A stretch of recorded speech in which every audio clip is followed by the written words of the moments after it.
Welcome to Software Snack Bites. I'm your host, Shomik of Bold Start Ventures, where we partner with dev first and SaaS founders from the first line of code. Today, we're excited to have Wang and Oren Falkowitz on the pod.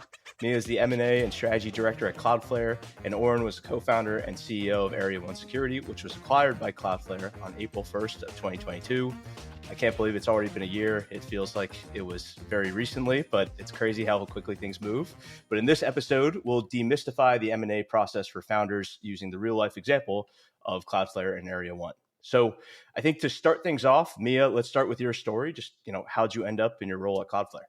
Thanks for having us on. I'll keep my background short because I think Oren has the much more interesting story. I had a sort of strange path into corporate development. Originally had the intention of going down the route actually Oren did, did my undergrad and my master's in cybersecurity, and you and I had actually met in college back in the day, and I worked in the space for a bit, realized this was not necessarily for me, kind of being super technical, being a security engineer. I was like, I'm mediocre on a good day. And so I then spent a number of years in financial services, both on the investment banking side as well as the investing side before coming to Cloudflare. I think for me it's important to sort of get back closer to security and to just a sort of technically ambitious company in a capacity where I think as a company we're Cloudflare's been public for just a couple of years. We haven't done a lot of acquisitions, so really having a chance to kind of help the organization learn how to do M&A and build that function up, and get to spend still a lot of my time with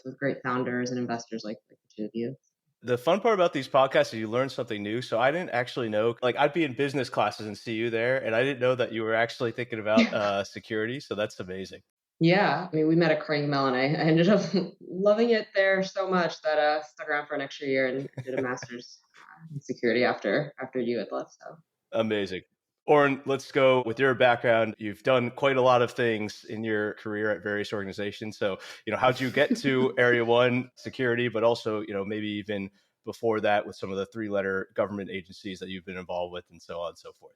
Thanks for having me. Well, I started my career at the National Security Agency on February 6th, 2006, and I joined there to be a ballistic missile forecasting analyst. And so my job at the time was to predict and when other countries were going to launch missiles. Now, these are test missiles. They're not like ones in war. Sometimes people are confused by that. And our purpose was to collect the telemetry off those missiles, analyze the telemetry, and understand how good were they, how far along was it, what kind of countermeasures were needed, and so forth. And that was super fun, right? That was a super fun thing to do. I think the first day I showed up, North Korea had launched its Taepodong-2 missile, which of course, if you're not a missile nerd like I am, there's a big thing between an intercontinental ballistic missile and ICBM or a space launch vehicle. They're basically the same thing, but it's what are you trying to do with it? And so, one country's saying it's a space launch vehicle, we will launch satellites. The other one's you're trying to launch nukes at us. And so it was kind of exciting first day. But at some point I got recruited to go work in the computer hacking team, which in those days was called Tailored Access Operations. I ended my career as part of the computer science research team and spent a little time at US Cyber Command before starting my first company in Boston, which was a database company based on an open source project that we had made at NSA called Apache Accumulo, which was released to the Apache Software Foundation. And it was at that time when an investor at Charles River Ventures said, hey, why don't you come take a look at this cybersecurity company called Cyber Reason and let me know what you think. And, I think the great thing about working at a place like NSA is you understand problems really well, but you don't understand anything about markets or what it is to build a company or anything along those lines. So I just remember thinking this is so kind of off, right? Because we spent almost all our time sending pornography to people whose computers we wanted to get into, and they would click at it at a really, exorbitant rate. And I just kind of remarked to him, really the problem you should be solving is phishing. And he kind of looked at me, he's like, that's a really dumb problem to solve.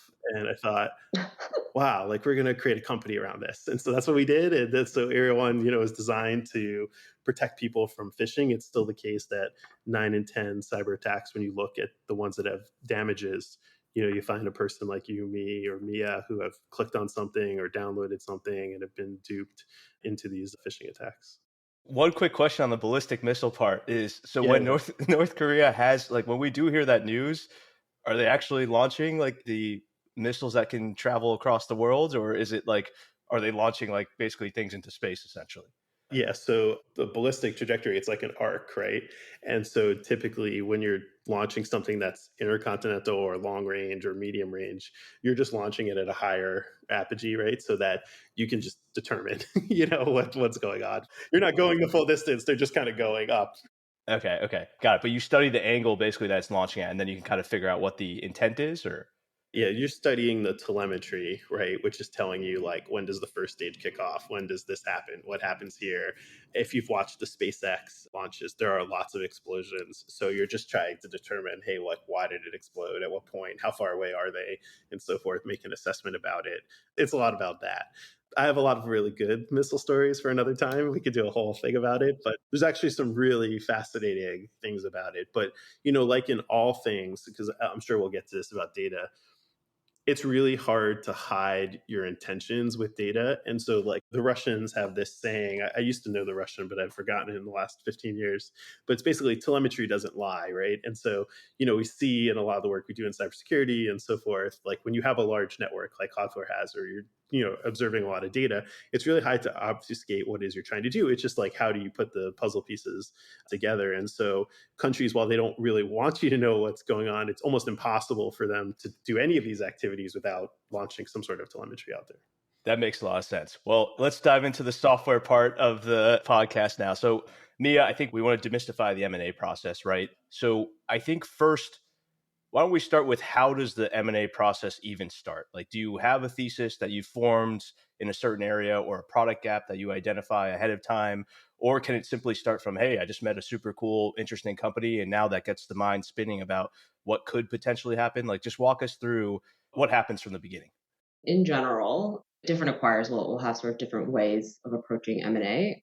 The way we usually think about it at Cloudflare is it's kind of a mix of everything you're describing. There have been companies we've acquired where literally the way it started was, someone on our product team pinged me because they saw a Launch Hacker News post or saw a blog post on Twitter and just said to me, oh, this looks interesting. Like, could we go learn more? And we'll go talk to the company. And, they're building something that has been on our roadmap or something we've wanted to build, or is it just a team that was like a really great fit for Cloudflare? And then there's other cases where it's a lot more structured of, we have the specific product gap or the specific goal that we want to solve for the company, and we'll run a sort of more structured landscaping effort, understand the market, understand the different players, the big ones all the way down to the smaller, earlier stage ones, and then maybe systematically try to meet with a handful of them and sort of narrow it down. Oren and I had met a bunch of years ago. I think you might have actually introduced us. Oren and I would catch up every so often. And then at one point we caught up. This would have been fall of 2021, I think. And the sort of stars aligned. I think it felt like maybe the right time for them. I'll let Oren speak to that, but then it also felt like the right time for us. But the reason I say it was something in the middle is that I think as a company, we always thought about actually doing something around email security, around phishing. We already did a lot around protecting your public-facing web applications and started doing a lot more on corporate IT and security. It just sort of felt like a no-brainer to have email as a component. Everyone talks about zero trust and SASE, and we all have slightly different definitions of what all that means, but traditionally email isn't included in that, which to me still doesn't make a whole lot of sense, right? Like, it's such a ubiquitous threat surface. It's something everyone uses, everyone from the smallest business in the world using Cloudflare to our largest customers. And so it's something that was always in the back of our minds. Actually, funny enough, so our CEO, Matthew, our CTO, and our head of emerging tech incubation, so the sponsor of the Area 1 acquisition, they all actually, prior to Cloudflare, have spent time around email security, whether it was related to phishing or spam. And so I think in some ways, there was a hunch because of that experience, but there are also a lot of battle scars they had trying to solve those problems in the past. So I think we were cautious about maybe not diving into that problem until we felt like we had a really solid approach. And so when we met Area 1, it just sort of felt like the sort of stars aligned. Like, there was this interest on our end for a long time of doing something around email security, and then very, very quickly realized that Area 1 was the right fit for Cloudflare. And before we get to, from Oren's side of point of view, like what happened, I just want to ask, so you mentioned the team had some knowledge prior of email security, had some experience with it. You also had some conviction around there was something to be done in this area. How do you think about that buy versus build decision, right? So you're talking to Area 1, that's great, or even before you're talking to Area 1, right? But like, you also clearly have some folks that maybe had dabbled in the space before or done something in the space before. Like, okay, let's staff up a team and go after it? How do you think about those things? It's a good question. I think there are certain capabilities that we felt like a really solid email security provider could offer that we just didn't have internally. So one of the examples I think of is Cloudflare serves a significant chunk of the world's internet traffic. So we do see a lot. But that said, there also isn't necessarily a ton of expertise specifically around email and understanding that kind of attack chain and knowing what to do with that data, particularly around email. There's a bit of a source skills gap. And then there's also just for a company like Cloudflare, because we have a pretty wide range of different kinds of products. Our teams run fairly lean also. And so there's just a bit of prioritization around, okay, we already are building all these things. We're trying to build a bunch of new products that are immediate adjacencies to what we're doing. And so how do we make sure we don't distract the teams and have everything great that's going on already, but also still find a way to capture this opportunity? I think one thing I'll mention also that we'll probably talk about diligence later on, but one of the things that just really helped early on is Cloudflare was actually a customer of Area One for about a year and a half at that point. It was the first time we actually bought an email security product for the company. And so there's just like an incredible amount of credibility internally, whether it's the threat intel team and just knowing that this team could come here and build a lot of amazing stuff beyond what they're doing today. Like that made the process go really smoothly, at least internally from day one. Got it. That's a pretty cool story about being a customer first and then going through with the acquisition. But Oren, so we've been talking about, we've been mentioning Area 1 security, but let's actually talk about like, what does Area 1 security actually do? So Area 1, well, it still continues to do this right now as part of Cloudflare, but Area 1 stops phishing attacks. And as I mentioned, a phishing attack is just an attempt to get a human like the three of us to click on a link, download a file, or increasingly just take an action, right? Sometimes they come over SMS, sometimes it comes through email, sometimes it comes through like redirecting someone on the web. These attacks are like, send me money or just send me the files. They don't have links or files attached to them. And they're responsible for, over 95% of the damages. So what we set out to do is kind of use our experience having been the computer hackers and doing really massive scale data compute to kind of go after it. And so we built a series of technologies that it's like big sensor array, allow us to kind of detect what's the infrastructure being used by the attackers or bad guys, for lack of a better term, and then build the technical controls, email gateway or cloud email, security solution, DNS filtering, and so forth, so that when a user or when a network is intersecting with the attack, you can shut it down, right? So from my experience, or like the orientation I have to the world, if you can't do anything to make it better for the end user, for the customer, then you haven't really done your job. And so there's a critical part in knowing where the attacks are, being able to identify them with high precision, and then being able to actually stop them. And so that's what we do. When you started the company, there were existing products that were out there, right, already. I mean, I think it depends on what you call the efficacy of those products, right? But there were products like the Proofpoints, the Mimecast, the whatevers of the world that had existed for a while, were large companies. And all of a sudden you're coming in saying, there's something wrong with the way that they're approaching it, and we think we have found a way to address the pain point better. Like, what was that specifically that got you conviction that, like, hey, we can build something and solve the need for enterprises, even though there's these massive companies that were already out there growing very fast and executing well? Well, I'm probably going to embarrass myself, but when I started the company, I didn't know that those companies existed. And I just knew that this problem existed. But actually, if you study it and you think about it, it wasn't hard to understand why the gap existed. And that's because Ironport, which Cisco acquired, Proofpoint, Mimecast, all of those players were built to solve an email spam problem. There was a time when Microsoft Exchange didn't have any sort of spam filtering capabilities, and the amount of pornography and junk and stuff that landed in people's inbox basically was crippling to productivity. So that's why those companies existed, right? And over the years, they've added things, on top. But also over the years, the way networking works and having boxes to virtualized boxes to purely cloud-based solutions has changed as well. And the combination of those two things really creates the gap. And so when I first started the company, people looked at me like cross-eyed, but actually post Area 1, there are like a dozen email security companies. And it's super interesting to me that people thought the idea was sort of strange at the time. But I think you see that across technology all the time, which is like, look, companies are built to do a thing. And sometimes they're built in a technological fashion that as you're trying to expand or as you're trying to do new things, it's very limiting. So just taking physical boxes and then virtualizing them doesn't allow you to do the large scale computing that's required to make the detections at the rates that we wanted to be able to do it. And so, that was sort of the initial formation, of it. Yeah, and before we actually jump into the M&A process, I have one final question for you on Area 1, which is, you guys were doing a lot of computer vision and just very advanced AI and things like that in terms of processing the data. Now LLMs come about, right? And that's the buzzword du jour, and everyone's talking about it, right? Do you think that would have changed anything about the way you would have built the company if we had had those models accessible earlier on, or would that not have affected things? No, it doesn't have any impact on what we do. So I'll try to explain it to you succinctly. So it's kind of what I mentioned with the missiles before, which is that the hardest thing in life to do is to pretend to be normal, right? I often try every day to pretend to be normal, but it's very, very difficult for me to do.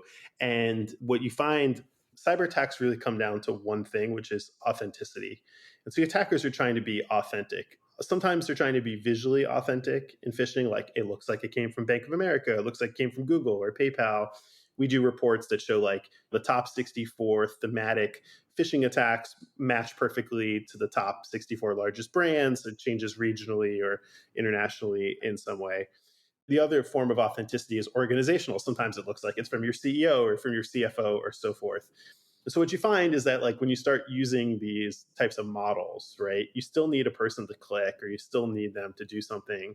It becomes more obvious over time. If I can give you kind of a fun example from my time at the NSA. So we were monitoring a group of bad guys. I won't give too many specifics, but they thought the NSA had really good voice recognition capabilities, which perhaps we did not actually have that good of a capability. And so what they decided to do was to stick like a voice modulator onto their phone. So there's a twofold problem for them. One, they're the only like 11 guys on planet Earth who sound like Donald Duck over the phone. And the second is none of them know who each other are. So they're doing things like saying like, I'm the guy with the glasses, or I'm the guy with the red beard, or I'm this, or, something to that effect. And so LLMs actually fall into this principle, which is like actually like the more kind of generic and like the more you try to like force yourself into it while deceiving maybe to you and me as we're reading, we say, oh, that looks pretty good. Actually, for the types of things we're looking at, you can say, oh, this is like not what it is. And attackers have been doing that forever. They've been often taking Shakespeare, putting it in white text, attaching it to the bottom of an email to defeat, spam filters and so forth. So, we don't see much of that as an impact. So. That is a hilarious example, and so thank you for it's a true example. Yeah. That's amazing. Well, so Mia, let's talk about the first call. You get in touch with Area 1. Well, even first, I guess. Well, I think it's important to know, like, me and I had started to know each other over some years. As she mentioned, Cloudflare had been a customer of ours. We're really proud of that.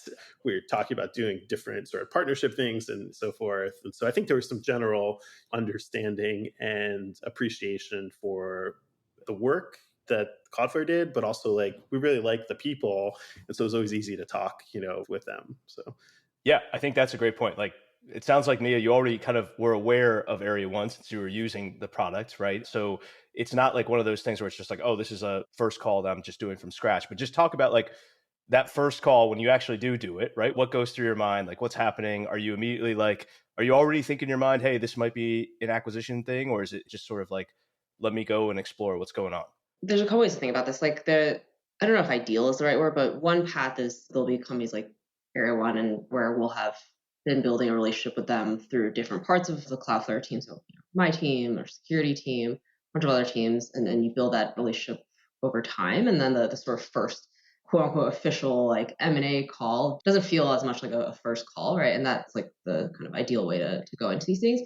In other cases where, similar to you, Shomik, I spent a lot of time meeting brand new companies. And a lot of times in the first call, it's just sort of oftentimes it's sort of parsing through the marketing website and understanding what they really do, getting a sense for, the founders and the kind of business they're building and the technology, and then also understanding what their sort of ambitions are. And a lot of the end goal of that is to sort of get an indication of a couple things. One is understand the product and technology. Like, is this real? Which you might think it's like not a question you'd have to figure out going into all these meetings, especially with there are lots of well-funded startups out there, and sometimes think you don't need to suss that out, but you do. The other piece of it is just getting an early feel for just the culture. And I think culture is sort of this like weird term that comes up in M&A. 'Cause when you think about M&A, people traditionally think of it as like a very, buttoned up, like businessy kind of process, lots of former bankers and consultants involved. But the culture element, particularly for an acquirer like Cloudflare, where we're building really quickly, our culture, and maybe Oren can share a little bit about what his impression of our culture was, but it's something that I think is very specific to Cloudflare in some ways. And so just sort of sussing that out and getting a feel for, okay, do we sort of approach problems in kind of a similar way? Are we kind of all ambitious and looking to solve these big, hairy technical challenges? And a lot of the questions we try to ask are just understanding their view of the market, what their differentiators are. We're looking at expanding our product set or entering some sort of new market. The teams that you bring in, you want them to be experts in the space, right? To have like a really solid, honest view of the market and maybe where some of their gaps are. And understanding the gaps also is where we can figure out, okay, is there something about Cloudflare that we can help solve some of the problems that the potential company we acquire is facing, right? Is there something about Cloudflare that we can help accelerate what they're doing and sort of supercharge them? So I know I touched on a lot of things and we usually try to get through all of that in about half an hour. But usually I think like if I'm being super tactical about it, we spend, I don't know, 10 minutes where the company is just sort of giving the background and the history on why they started the business, where they are today, the types of customers they serve, the use cases. And then a lot of the time is double clicking on the product. If there's room to do a quick demo, that's always really helpful just to see it in action. And then really just understanding their ambitions and figuring out if there is some sort of next step that makes sense, whether it's maybe a partnership or maybe we keep in touch. So, Oren, from your perspective, like, when did you kind of know that Mia was like, there's something here, like, let's explore it further? Like, was it after the first call? Was it after the second call? Was it the third call? Like, where was it in your mind? I think as an entrepreneur, the glass isn't half empty or half full. It's overflowing with optimism. And I think when you're dealing with folks with funny titles like special projects, you don't really know what's going on a little bit. So I'd say probably till they gave us the LOI, we really didn't, we maybe really didn't know, but we really liked the company. I think initially we were really excited to be talking with Cloudflare because we thought that there was maybe like a distribution or a partnership opportunity, like at a minimum, and that's really exciting. Our team is very mission focused, and the people I surround myself with or like build around are really focused on solving problems. So it's almost shocking to me to hear that like you would dig into a company and like the product doesn't do what they say it does, right? Like, and perhaps that's why I was a little persnickety at some of the diligence questions because we were like, "What are you talking about?" Like, it just does like the thing that we actually says it does. It's a great compliment most of our customers give us. So the point I was trying to make was that we really liked the people a lot, and we really felt like there was like a 1+1 is 3. It wasn't clear to me that what that might be, but we wanted there to be something, whether it's partnership. And fortunately, it turned out to be really good acquisition opportunity. But what I would do is I would go back and tell the executive teams and tell the board of directors and say, like, look, I think there's something really unique about the people here. And that's why we should be pursuing this beyond the sort of core brass tacks of the business. There's something we're going to really like working with them. And that sort of got everyone on our side aligned to, open up their kimono a little bit, not be defensive, and kind of just go for it. That makes sense. I will add, actually, if I think about the first, it's hard to count the conversations that Oren and I had because there were a bunch of them over the years. And in every conversation with Area One in the early days, first one was just me and Oren, and then we immediately did a demo and brought in a couple of people from our teams. And one of them, our CTO actually pinged me during Oren's demo. I don't think Oren, I ever told you this. He pinged me during our demo. He's like, these guys are the real deal, which is like, the biggest like stamp of, I feel like you're holding your breath. Yeah. This is the real deal is considered high praise. I alluded to it just a little bit. Like, I had a customer come to me, a Fortune 500, Fortune 10 company, say, your product works exactly the way you said it did. And at first I thought that was a little strange, like it was a little backhanded. But, I think that's a reality out there that like not all products work exactly the way you say they do because there's a lot of hype. And so it's really nice to hear. My proudest moment through the acquisition, not to skip ahead on it too, is when it was announced, Matthew, the CEO and the chief security officer, they wrote a blog post. And basically it was just like, the summary of it is like, prior to installing the product, they were getting a lot of alerts and so forth, and they went away. And Matthew was kind of complaining, saying, hey, like, I'm not getting the alerts anymore. He says, no, we have this new product and it works, right? And to me, that's like the greatest compliment as a technology person, as an entrepreneur, is that like the product does the thing. And so it's nice to hear that you guys felt that way. He was convinced that the product, like that it wasn't installed or like it was turned off or like something. He was like, there's no way this is working as well as it actually is, which is awesome. I guess two questions. One, you had the demo, right? You guys are a customer of Area 1 already. At the same time, like there's other companies out there, right? Do you then go and say, okay, well now let me go and check out some other companies, right, too, just to make sure, like, Were you sliding into the DMs of other companies? But do you do that, or do you just say, okay, no, we're excited about this product and let's jump in? You could even just say specifically for Area 1 if you'd like. But then separately, like what happens then, right? Like, so the CTO says, hey, this is the real deal. And then like, what's going on behind the scenes? So to your first question, with the Area 1 case, because we had this sort of long running hunch that we would do something in email, just over time, I had met a couple of other email security businesses. We already knew a bunch of the companies and had a sense for why some of them, most of them might not be a good fit for Cloudflare. And so it was pretty easy, like once we met Area 1, to be like, okay, this is the right fit. If I take a more sort of general view on this, the sourcing and how do we think about M&A priorities and all that, when there is something that's sort of more structured, if there's like a specific gap that we want to go solve, and then we go and meet a bunch of companies, sometimes we'll do that. But other times, like we just might opportunistically meet a company that happens to be a really great fit. There's an amount of diligence we try to do. Like there's been times where we met a company that's really great, but maybe we haven't met their 5 other competitors. And then we'll try to quickly just meet them and get an understanding of their product and really be able to kind of compare and articulate why one is a good fit for us and the others aren't. I think some of that is just part of responsible M&A and sort of diligence on the front end. And then to your question on sort of what happened after the this is the real deal message, in general, we try to make sure that we do what we say and say what we do. I guess to try to just be really honest and not waste people's time, particularly not waste, Oren, his team's time. And so, I think for us, luckily with Area 1, we knew pretty quickly this would be a good fit for us. And then on the back end, we try to pull together a kind of core due diligence team. And some of that takes a couple of days to get together, right? Because you're pulling people from who have real day jobs and responsibilities and adding something to their plate that it might take a bunch of hours of their time for the next few months, or it might be a week and then we decide it doesn't work for us for whatever reason.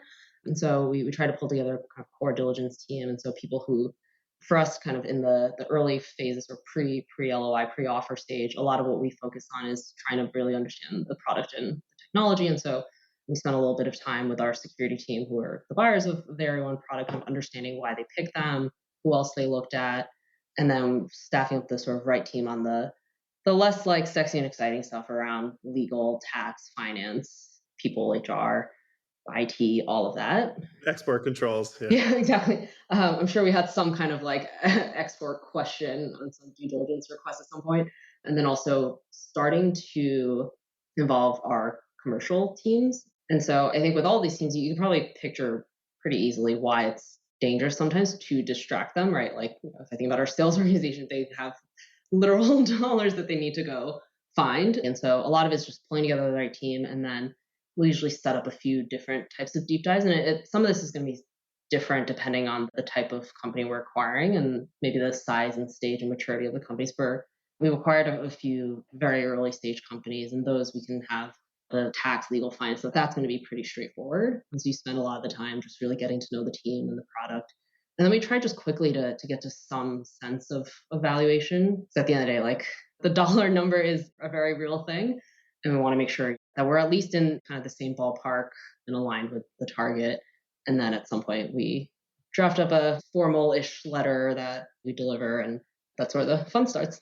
Well, Oren, like throughout that process, right? I mean, there's a lot of stuff that has to happen. One, just even from a scheduling perspective, Mia's like saying, hey, we have to get these different folks. We have to pull them away from their teams, but you can't see any of that, right? You sent an email. Mia sent something back saying like, hey, listen, let's schedule a session, deep dive into this, right? And then you're kind of waiting for like, when is that session going to happen, right? So like, is there any point in time throughout this process where it's like, where you feel like you can push things forward, or is it mostly like you're receiving or you're waiting for instructions? Like, how did that dynamic play out for you? I didn't feel that there was a real need to push. And, I felt like Cloudflare was particularly like transparent with us. I feel like there's a lot of like pacing around the office, like on eggshells, like kind of like, what's going on. I mean, I can remember where I was like every interval of this when Mia called me to tell me like they wanted to kind of like really maybe get serious. I was on this like bachelor party with a bunch of FBI friends of mine in Louisville, and I was telling them like, you guys need to go away. Like, and I'm housed up in this like Airbnb room in like the corner. And there's another time I almost got in a fatal accident in, San Diego. And so, Mia knows all this stuff. But I think we're just trying to move our business forward. I think really the tricky part from the company perspective, from the founder perspective, and is that we are always raising money, trying to like build a company, move it forward. We're still doing our customer thing. Pulling people on our team is not as complex as it is from the Cloudflare side, right? Because that's kind of like what our guys are doing every day. They're doing customer calls. In some ways, we went through a lot of sort of exploratory conversations with large companies, about this type of thing. We just treated them all like customer conversations, like, please use our product. Like, we'd love for you to test it out and then kind of go from there. So what's really tricky about it is this sort of fundraising and then communicating to the board and to the startups, the board, mostly investors, right? Kind of communicating to them, because I think entrepreneurs have that over optimism phenomenon. And I think boards feel like you're kind of making it up that maybe there's interest because they're not involved in the conversations. And so there's two problems with this. Until one, you can really formalize with an LOI, no one really takes it seriously. Like they're kind of like, yeah, okay, kid, like great, sort of. And then, but on the same time, you can't just like slap a term sheet down on the table and be like, see, I told you so, right? So we're carefully sort of talking about it and even trying to position what we thought the benefits of such a potential acquisition might be, so that it wasn't like out of the blue, like that, I just went rogue, brought in an acquirer, and people are like, what are you talking about, right? And then I think the price is where it gets like really interesting, because that's where everyone has an opinion. Well, that's where I want to. I definitely want to talk about that. Like, let's say everyone has an opinion, and you're just like, so. So the LOI, you're doing all this work, right? Mia, you're doing all this work to put something down. Oren, you're communicating with everybody, trying to say, hey, things are happening. Boom, the LOI lands. You finally have visualized the price. Well, the Cloudflare team was a little bit more Japanese in their style, because they sort of did like a pre-LOI, right? They did the pre-meeting, right? They kind of like socialized the concept with me. And this is while I was in a tow truck in San Diego, taking this call. Again, it's like so important. The guy towing my car is like, what are you doing? I'm like, you need to be quiet. Like, this is really critical, to me. And so, what they initially did was they kind of like scheduled this call, and they were like, hey, look, this is kind of what we're thinking. And new people showed up onto the call. I think Alex Steiner showed up. I hadn't met him before. And you're like, who is this person? And he has a equally sort of stealthy title, right? Yeah, mysterious title, right? So like, who is this person? Very lovely, actually, super great human being. But they sort of socialized it. And, I just had to say, like, I need you to just put it in writing, right? Because of that dynamic I was explaining to you, like, I need to be able to have this conversation until it's actually formalized, right, in some sort of a letter. I'm starting to get like more stuck, probably in a way that like Cloudflare is moving forward at an aggressive rate. Like we started to become on the other side of it, like until this happens, we don't know what to do. So Mia, maybe first, how do you arrive at the valuation? Because you can obviously do multiples and calculation, but there's also things, frankly, like you say, 1 + 1 = 3. And so there's the dynamic of like, you want the board to be excited about this, to say, hey, listen, if Area 1 is within Cloudflare, we're going to be able to accelerate the crap out of this thing, and it's going to be amazing. So how do you think about arriving at that price? And then like, let's get to the juicy stuff of now, how do you actually negotiate the price once a range has been put into play? When it's a private company, you look at a bunch of different things.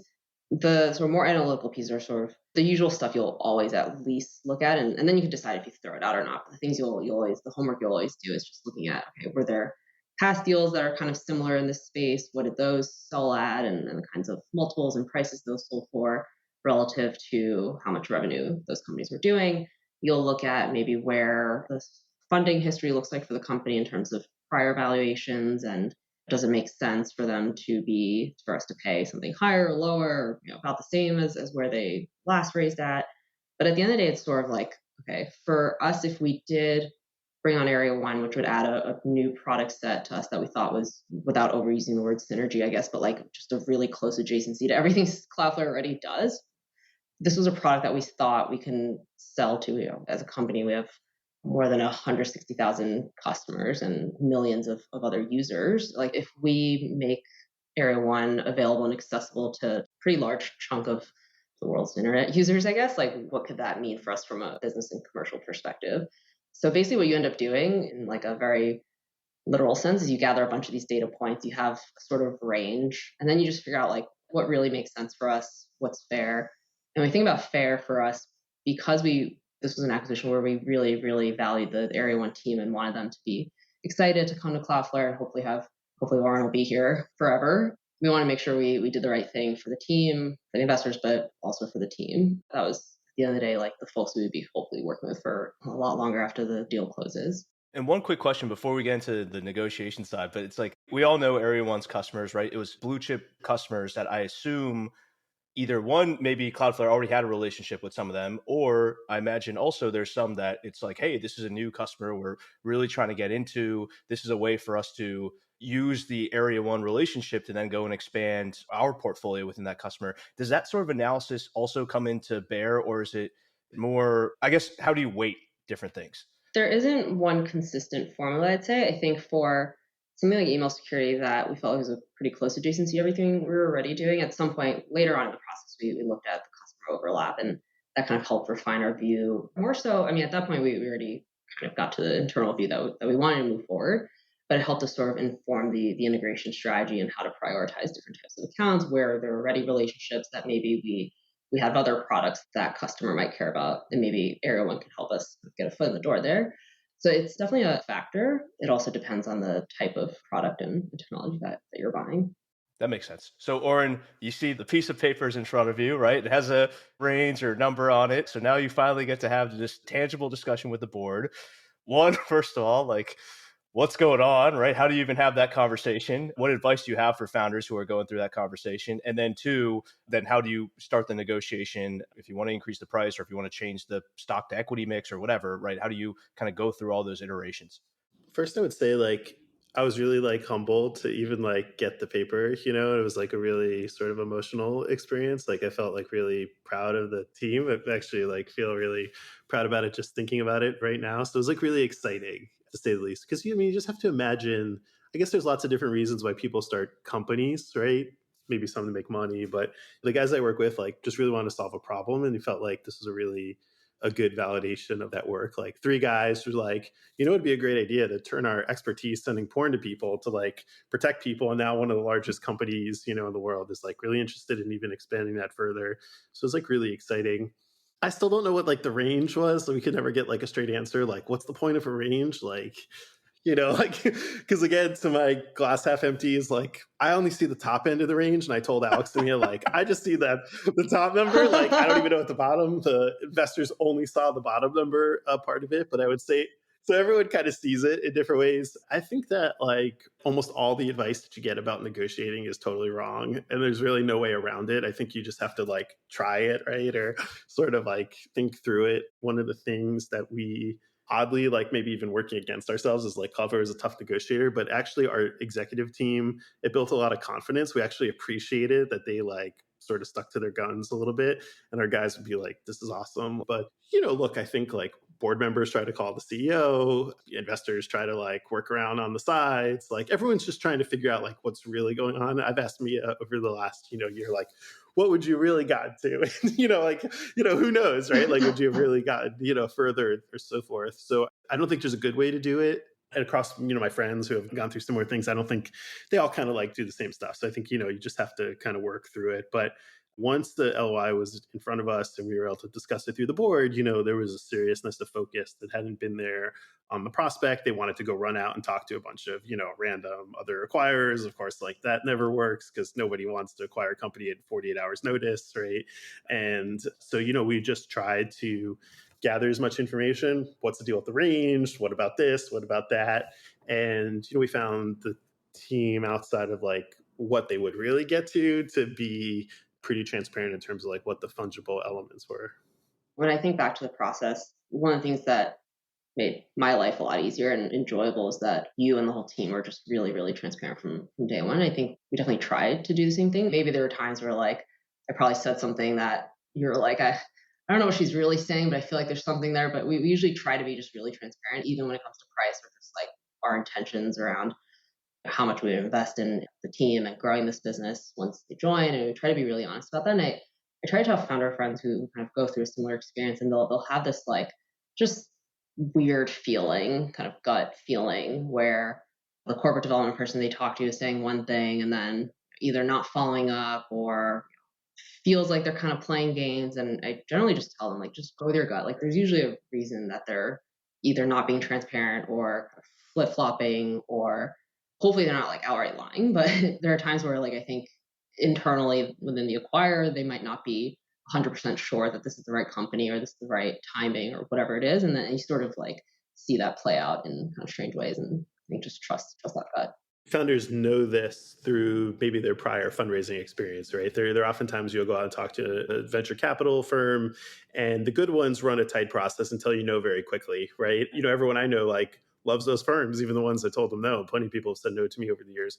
It's kind of like the dilly-dallying in between where you like don't really know what's happening, where it becomes difficult. So I think the dynamic though here that's a little different is that when there's real money on the table and everyone, including like line engineer 39B, it can imagine like maybe the yacht that they think that they're not going to get, then, you see a different side of things, and you just want to know that it's going to come through. And really the motivation on my side is I just really wanted to do right by the people that work for me and like the team that had been around for years. And so you're just like trying to figure out like, is this going to be good for them and their families and so forth? And, fortunately, like the answer to that's been, yes, yes, yes. So. Yeah.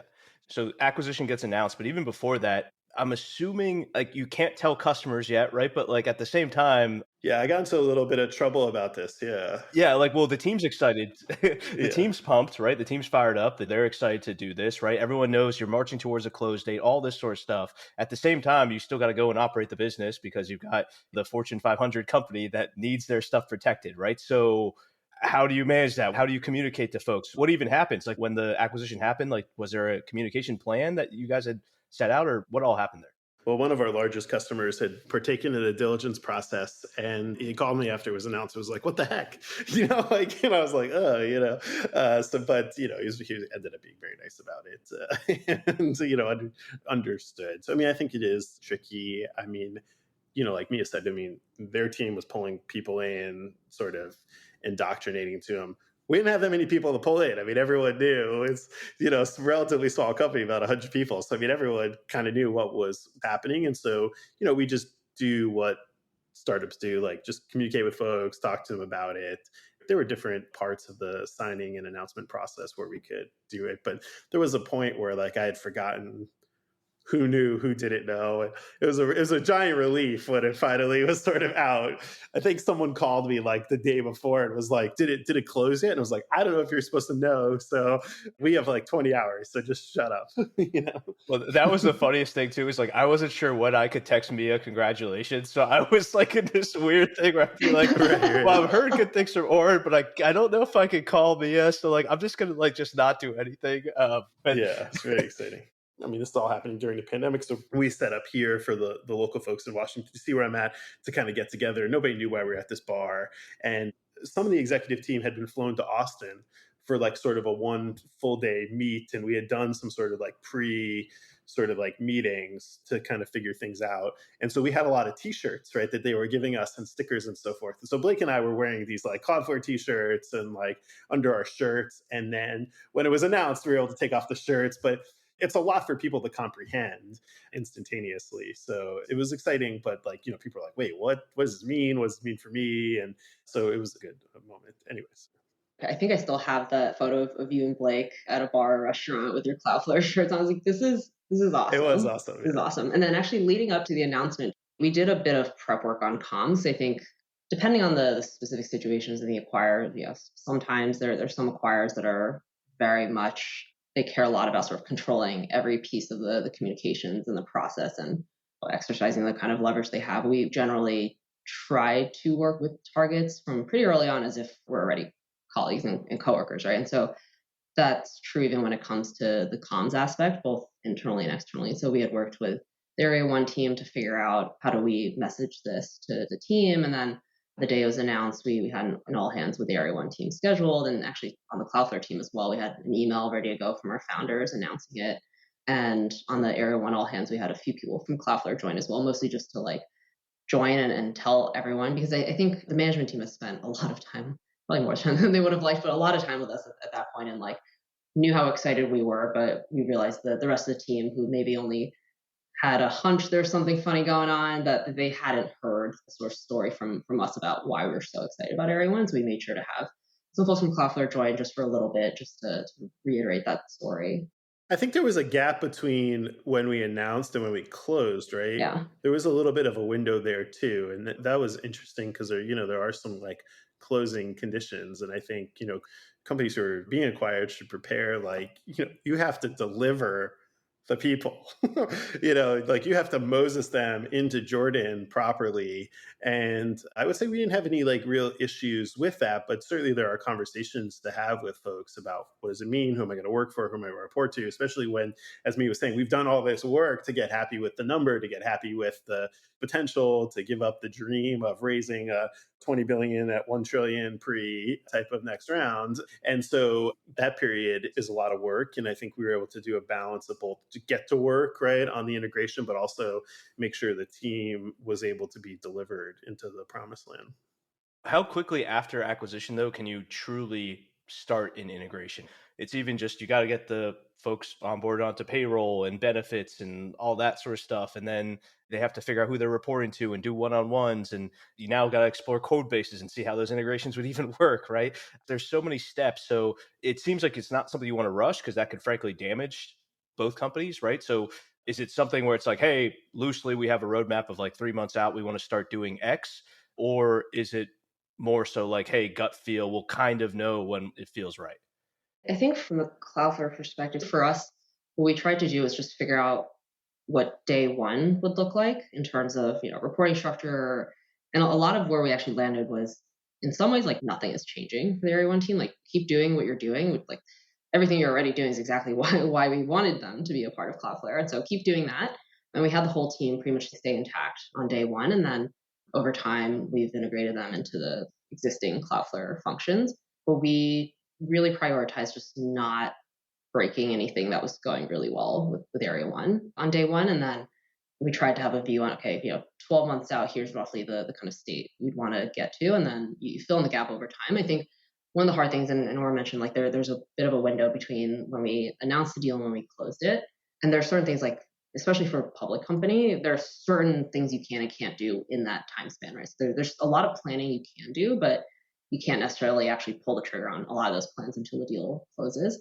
And there's still, theoretically, there's a risk that something could fall through before it closes. And so you can't operate as if you're already one company, right? And so there's some kind of artificial blockers, I guess, of how we can communicate with each other and the degree to which we can plan and execute some of the plans. But we tried to do what we can early on, and just the biggest thing for us was just making sure that the Area 1 team could keep doing what they were doing, and that the folks felt like just a sense of maybe stability, that this was going to be a place that they hopefully want to spend a good chunk of their career, the sort of next phase of their career.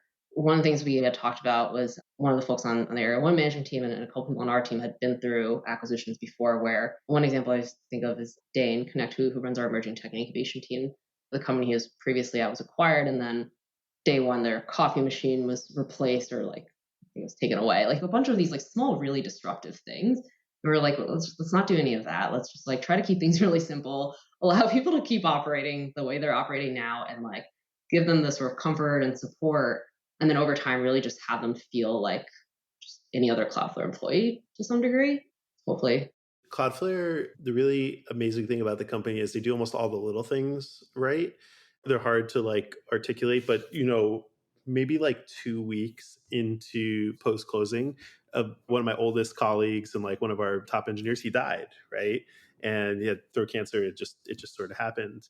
And, without missing a beat, like, Matthew calls, we're going to accelerate a stock and stuff like that. And just from the get, you just see at everything from the onboarding to the HR integration to some of the thoughtfulness. So, there's obviously little bumps, but the things that really matter to the people and wanting to like dedicate their time and do the work, those little things, like they really, do a great job. This is very easy for the folks to do it. I think the hardest thing on the integration for a certain level of like the management, like myself and the co-founders and other executives is dealing with it. It's like a public company, right? And all these windows and blackout periods. That's not something that we were familiar with at all. And still, I really have no idea, about it. And so that's a little tricky sometimes to be thinking through, because those implications are very serious, obviously, for Cloudflare, for any publicly traded company. But when you're just like, every thought that pops into my head, putting on Twitter or just like whatever, as just like a, like a, an entrepreneur, just like regular startup person, to try to navigate some of that is interesting to be involved with. But one of the most kind of rewarding parts of it is when company holds its first earnings calls and they talk about it and they're talking about your thing and you're like, wow, like people are asking questions on the second earnings call post-acquisition. Some banker is asking, what about this? What about that with your company? It's just really exciting. We're all texting each other like, wow, can you believe that? The analysts, want to know these things. And so people are like really tuned in. And I think it's very motivating to them to want to be part of this 1 + 1 is 3 or really contribute, right? And the Cloudflare leadership has a couple of really interesting things. Sometimes they say, sometimes they'll talk about how, I think I get this right, Mia, that Tim Cook joined Apple at about the size that Cloudflare is now. Is that right? I've heard that. I have not fact checked it. I've heard that. It might not be true. This is, I think, people are told. So I think like, or it's a rumor that's going around somewhere on the interwebs. But like, there's a lot of potential, right? Like the dream isn't over for guys who are, think they're joining a startup and like building something, or, company has very ambitious goals, as Mia said at the get-go. And so all of that combined just gives people a lot of confidence. So we covered a lot of stuff from beginning till end and even post integration. For founders to make this go through as smoothly as possible, what would your one tip be? And I'm just going to make sure it's one. So it's got to be, something that, you think is pretty important. But Mia, I'm going to start with you. And I think, you get to see it through the acquirer's lens, right? So maybe from the acquirer standpoint, what can founders do to make it go as smoothly as possible? To the extent you can, just be sort of transparent about what you want to do with the company and be honest with yourself of, okay, is Cloudflare going to be a good home for you and the ambitions you have for the company, and really try to challenge the acquiring team on those sort of things and just be honest and transparent about that. And if there are things that I think just like over time of doing M&A, like each company has and founders have some of them have like pretty specific, like surprising hangups that are really, really important to them that like I would never know. And it's like really small things. Some of them are related to how the deal's structured or like where they want to relocate to or like specific language that they want to keep using, or there's some like specific thing that people are really attached to. And I would encourage people to sort of share that early on and figure out like, is that something that's workable? I try to do the same. Just we sort of glossed over this part. Like between the LOI and when we announced the deal, there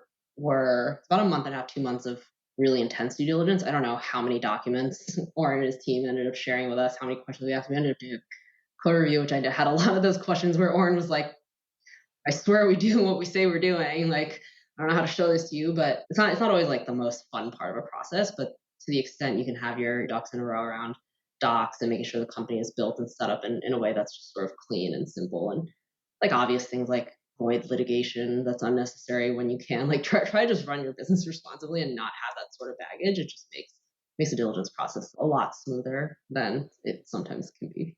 Oren, from your perspective, actually, the lens I would like you to answer this question would be someone who is interested or excited about the potential acquirer. What would your recommendations be to make things go as smoothly as possible? My advice to founders or entrepreneurs is to know why you started the company to begin with, right?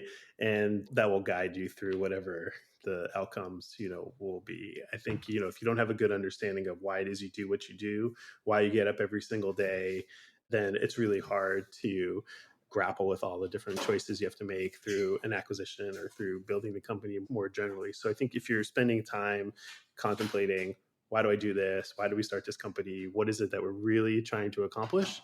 Then it's relatively straightforward to be able to go through a process like Mia led with me and get to an outcome that feels really satisfying and really sort of like humbling, as I mentioned. So some people start companies to make a lot of money, and then the number is everything, right? Like, and that's okay, right? I mean, that's probably an okay thing. And there's some scenarios where that works, and some people solve them for different reasons. And so the more in touch you are with that, I think the better it is generally, and allows you to intuit or to interface through the process with the M&A folks.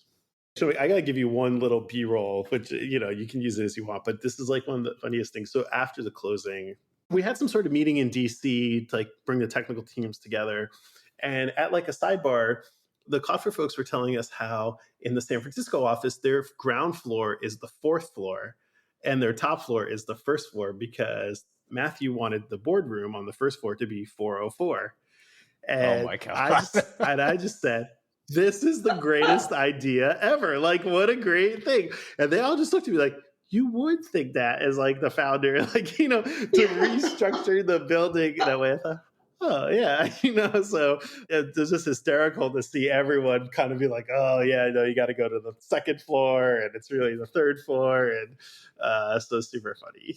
That is amazing. So I think these quirks, right, like from my perspective, like they help kind of like motivate you through the day, and they're kind of fun. They're sort of ingenuity, but like they have this whole life in the company that's like really hilarious to see. And when you bring two of these things together, you're kind of like, oh, yeah, no, totally. And then the guys they were saying all these weird things that I would do. And I was like, you thought that was weird? I had no idea. I thought that was totally normal. But you're probably just like, these are my people. Yeah, I was like, these are my people. Like, yeah, exactly. They renamed every floor to get this.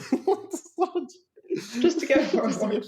My colleague Ed had this too with our last fundraise. So our Fund 6 fund was $192,168,111, which is the default router IP address.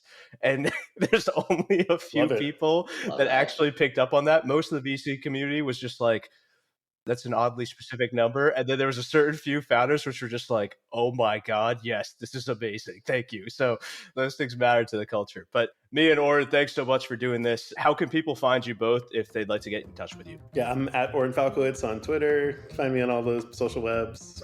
I'm Mia Wang with 2 underscores, I think. I think 1 underscore was taken. So I'm Mia Wang 2 underscores on Twitter, and just M Wang at Cloudflare if you want to email. Awesome. Well, thanks so much for the time, and looking forward to doing it again. Thanks for having us. Thanks, Shomik. Yeah, thanks.